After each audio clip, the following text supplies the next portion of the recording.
मणिपुर के मुद्दे पर राज्यसभा और लोकसभा की कार्रवाई नहीं चल रही है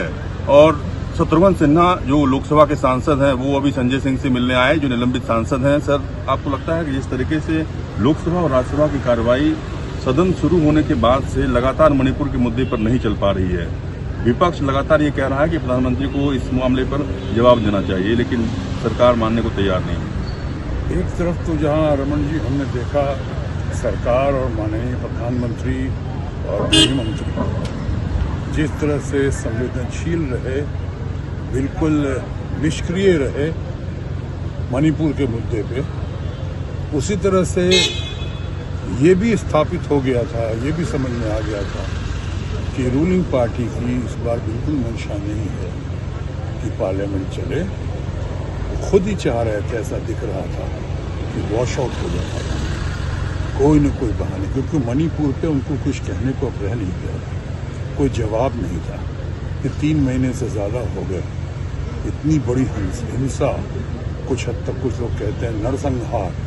और जिस तरह से हमारी महिलाओं के साथ, हमारी माँ बहनों के साथ जिस तरह से ज्यादती हुई, जब उनका वीडियो बाहर आया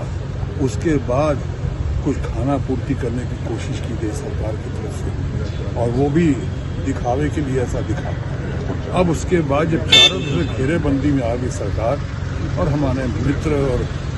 देश के प्रधानमंत्री नरेंद्र मोदी जी, तो फिर ये जाहिर हो गया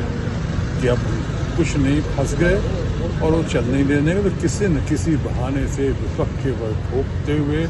जबकि दुनिया को पता है इस बात पर कि सरकार चलाना सदन की जिम्मेदारी, और सदन के बहुत बड़े नेता हमारे मित्र स्वर्गीय अरुण जेटली और स्वर्गीय सुषमा स्वराज, वो खुद कह चुके हैं सदन के पटल पे कि विपक्ष का तो दायित्व है, जिम्मेदारी है, ये उनका अधिकार है वेल में आना या फिर प्रोटेस्ट करना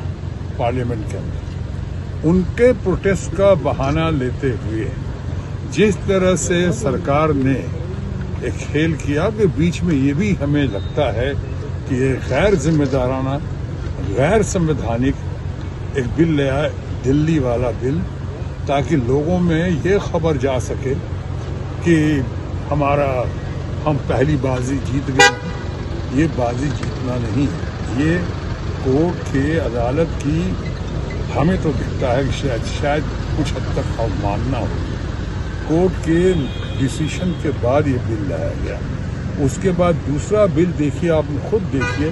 किस तरह से जब सदन के आखिरी दिनों में 8, 9, 10 को जो खबर आई कि चर्चा होगी अविश्वास प्रस्ताव पे, और वो आप दिखा रहे हैं कि हम एक दिल्ली बिल जीत गए यहाँ पे, और उसके बाद अब हम वो भी बिल जीतेंगे। बिल तो आप जीतेंगे, बात ये जीत हार की नहीं हो रही है, बात आपकी जिम्मेदारियों की हो रही है। बात हो रही है कि आपको एक्सपोज करने की, यानी आप क्यों चुप रहे, बहुत सारी बातों का जवाब देना पड़ेगा। और अब तो सिर्फ मणिपुर का ही नहीं, बहुत सारी बातें, चाहे नोटबंदी का मामला हो, कि कॉम्प्लिकेटेड जीएसटी का मामला हो,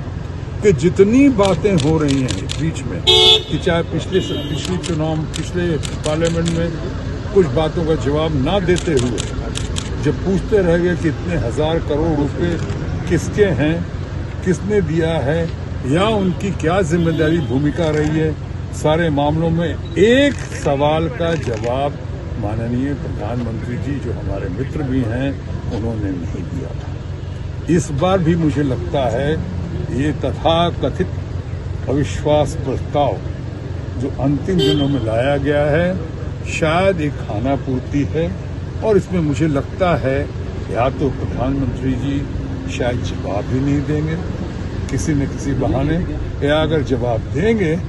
तो इन बातों पे कोई रोशनी नहीं डालेंगे, क्योंकि अब इतनी देरी हो चुकी है। अब तो सुप्रीम कोर्ट ने भी क्या क्या ऑब्जर्वेशन दिया मणिपुर के मामले में, मुझे लगता है अब उनके लिए बहुत देर हो चुकी है। अब जो है पाला विपक्ष या इंडिया के पक्ष में है, और इंडिया पे भी कह दूं कि इन्होंने अपनी पार्टी का गठन जो किया है, 38-39 लोगों को जमा करके डेस्परेट, इतनी पार्टियां हैं क्या, पहली बार पता चला मुझे। और उसमें से जिसमें से 26-27 लोग हैं ऐसे हैं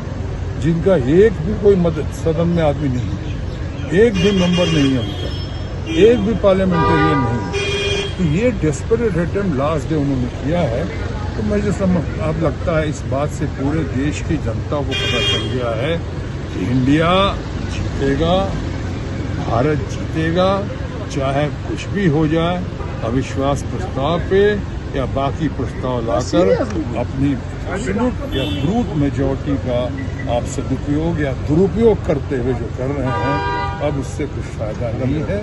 बड़ी देर हो गई, मेहरबान।